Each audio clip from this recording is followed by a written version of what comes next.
Assalamualaikum warahmatullahi wabarakatuh. Perkenalkan, nama saya Muhammad Farid Zaidan dari kelas KPIC reguler dengan NIM 2021 07102122. Di sini saya akan meresum apa yang telah saya pelajari dari semester ini dari mata kuliah Psikologi Komunikasi Dakwah.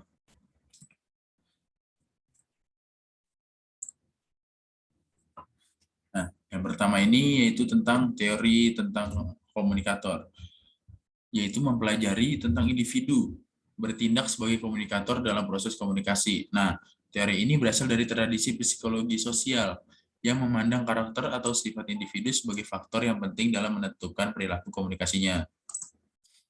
Nah, teori komunikator ini ada 4 teori. Yang pertama teori traits, yang kedua teori of belief, attitude, and value, yang ketiga kognitif disonansi, yang keempat attribution theory. Nah, dari traits ini dijabarkan lagi.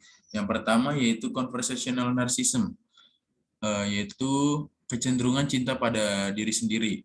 Orang tersebut cenderung mengontrol dan mendominasi percakapan, tidak responsif terhadap orang lain, dan tidak peka terhadap orang yang diajak berkomunikasi. Selanjutnya yaitu social and communicative anxiety, adalah kecemasan berkomunikasi terkait dengan penghindaran sosial, kecemasan secara sosial, kecemasan berinteraksi, dan sifatnya pemalu. Kecemasan berkomunikasi berdampak secara, yang pertama itu berdampak terhadap fisik, yaitu jantung berdebar-debar, pipi juga bisa merah. Yang kedua itu bisa perilaku, yaitu orangnya selalu menghindar gitu dari sesuatu dan memproteksi dirinya sendiri. Yang ketiga itu kognitif, yaitu orangnya fokus pada diri sendiri. Nah, di sini ada argumentativeness. Argumentativeness, orangnya itu cenderung terlibat dalam topik yang kontroversial, memiliki sudut pandang sendiri dengan upaya membuktikan bahwa pendapat yang bertentangan sebagai pendapat yang salah. Nah, argumentatif juga dapat bersifat positif ataupun negatif.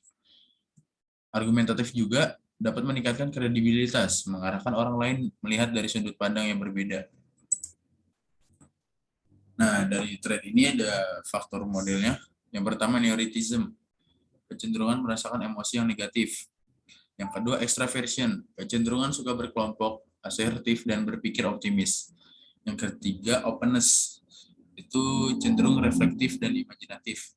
Yang keempat, agreeableness, simpati dan suka membantu orang lain. Nah, 5, conscientiousness, yaitu disiplin diri dan orangnya bersifat tenang. Nah, di sini juga ada satu materi yaitu komunikasi kelompok.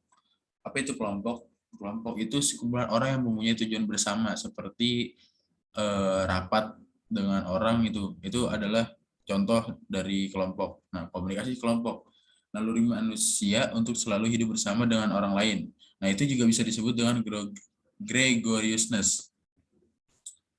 Mengapa manusia selalu hidup berkelompok? Yang pertama itu manusia tidak mempunyai fisik yang cukup untuk hidup sendiri, tidak dapat memenuhi kebutuhan sendiri. Secara sosiologis, bagian kepribadian manusia terbentuk oleh kehidupan berkelompok, demikian juga status dan peran.